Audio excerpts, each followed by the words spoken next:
Hola a todos y a todas. Vamos a explicar cuál es el procedimiento para la práctica de determinación de parámetros físico-químicos en alimentos vegetales, creo que concretamente en mandarina. Vamos a medir el peso, la porción comestible, la cantidad de zumo, los grados Brix, es decir, la cantidad de azúcar. También vamos a medir la densidad y vamos a calcular el extracto seco. Estos datos son importantes y están legislados por la normativa de calidad de los vegetales, en este caso la normativa de calidad de las mandarinas. Para medir el peso y la porción comestible se tomarán las 3 mandarinas que ustedes tienen sobre las polletas en el laboratorio y se pesarán las 3 juntitas. Se pesan antes y después de pelarlas y se calcula con eso el peso medio por mandarina y la cantidad o la porción comestible, es decir, del peso total, qué peso es el que se puede comer. Se calcula el porcentaje, es decir, el peso que se puede comer por 100 partido por el peso total. Y eso será la porción comestible, expresado en tanto por ciento. Para medir la cantidad de zumo, lo que se hace es coger las 3 mandarinas peladas y triturarlas con una batidora en un vaso de batidora. Una vez que se haya triturado, se pasa por un colador, se filtra directamente sobre una probeta, para así poder determinar la cantidad de zumo que hay por las 3 mandarinas. Tenemos que referir esa cantidad de zumo, ese volumen, 150 mililitros o 200 o lo que sea que les dé, expresarlo en mililitros de zumo por cada 100 gramos de mandarina. Esto también viene legislado en la normativa de calidad, la cantidad de zumo mínima que tiene que tener la mandarina. Los grados Brix son una medida refractométrica en la que usamos el refractómetro. Hay dos, este es el modelo portátil, hay otro que se parece a un microscopio. Lo que vamos a hacer es directamente usar por refractometría, pues medir la cantidad de sólidos solubles totales. Lo que miden los grados Brix son los sólidos solubles totales. En el caso de fruta, estos sólidos son en más del 90% azúcares. Por lo tanto, se suele usar para frutas, digamos que se usan como sinónimos azúcar, cantidad de azúcar con grados Brix. Aunque sabemos que los grados Brix también incluye pues los ácidos orgánicos y también incluye los minerales y las vitaminas que estén disueltas en ese zumo. Pero los mayoritarios son azúcares. Para medir los grados Brix, lo que vamos a hacer es levantar la tapita transparente que hay en el refractómetro, poner una sola gotita del zumo en esta parte azul y mirar por el monóculo. En el monóculo lo que vemos antes de añadir el zumo es esta escala completamente azul, y una vez que añadamos el zumo, pues vamos a ver una interfaz, es decir, un cambio de color. Donde esa interfaz se dé, donde esté ese horizonte, pues mediremos directamente la cantidad de grados Brix, es decir, aquí el cambio de fase se produce en el 10, 11, 12, 13. En el 13 con algo, 13 con 2 o 13 con 1, pues serían los grados Brix. Esto indica que la mandarina tiene un 13% de azúcar, básicamente, en este ejemplo. Es una medida directa, ¿de acuerdo? Nos queda calcular cuál es la densidad del jugo y cuál es su extracto seco. Para medir la densidad del zumo vamos a usar otro método, un método gravimétrico, es decir, vamos a utilizar pesada por pesada, diferencia de pesada. Esto implica que hay que usar balanzas de precisión. Siempre que el método sea gravimétrico, tienen que usar los 4 decimales, la balanza de 4 decimales, o si el vaso es muy grande, la de 3.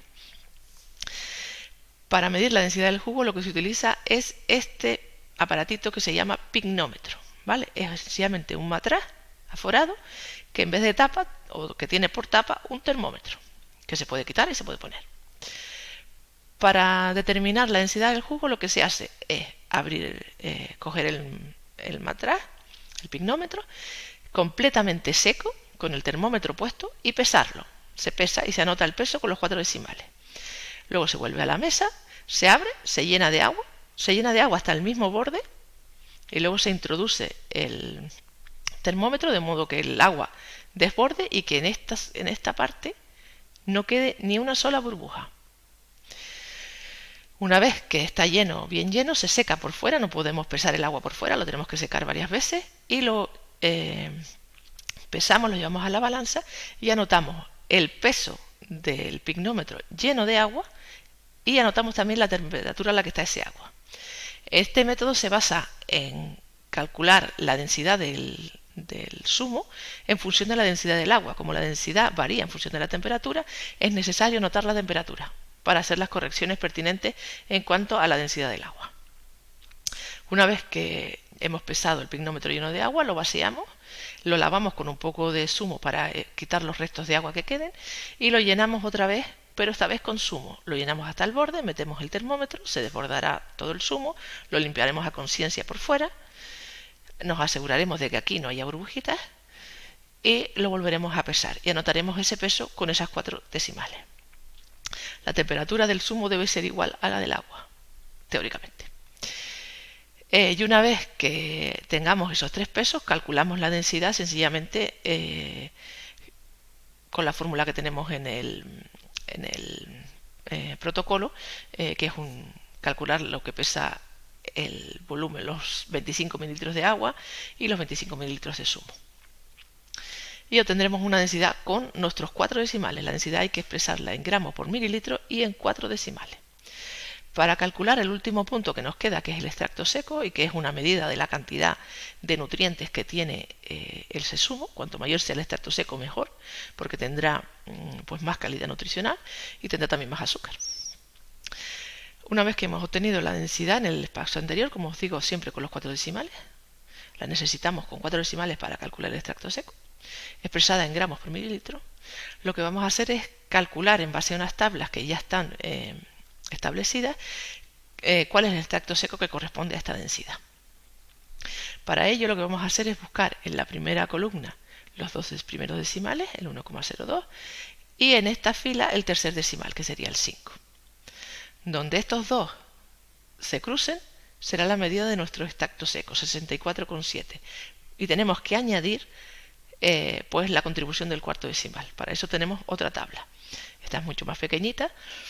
Buscamos el cuarto decimal, un 6, nos dice que 1,56. Entonces, nuestro extracto seco será 64,7 de los 3 primeros decimales más 1,56. Y la suma de estos dos nos da 63,3 gramos por litro. Es decir, que cada litro de zumo de mandarina contiene 66 gramos de sólidos. Es decir, de azúcares, de ácidos orgánicos, de vitaminas y de minerales. Y esta sería la práctica. Esta práctica es sencilla, es fácil de realizar. Tenemos que realizar un informe en el que incluyamos pues, una breve introducción que vamos a medir y por qué es importante medir esto. Tenemos que tomar todos los datos necesarios de la muestra, en este caso pues 3 mandarinas, y tenemos que incluir en ese informe todos los resultados y la comparación de mis resultados con o bien la norma de calidad o bien las tablas de composición de los alimentos. La porción comestible, por ejemplo, no suele venir en las normas de calidad, pero sí viene en las tablas de composición de alimentos. Y ahí tenemos que incluir también en ese informe pues si esta es una mandarina que cumple con la calidad o no, se puede comercializar, si está muy vieja o tiene un extracto seco muy alto o muy bajo, cualquier cosa que se pueda deducir de los resultados, ¿vale? Una pequeña discusión. Y si tienen dudas, pues pueden preguntarme en práctica o pueden enviarme un correo a mi mail, a vegalton@ull.edu.es. Gracias, nos vemos, chao.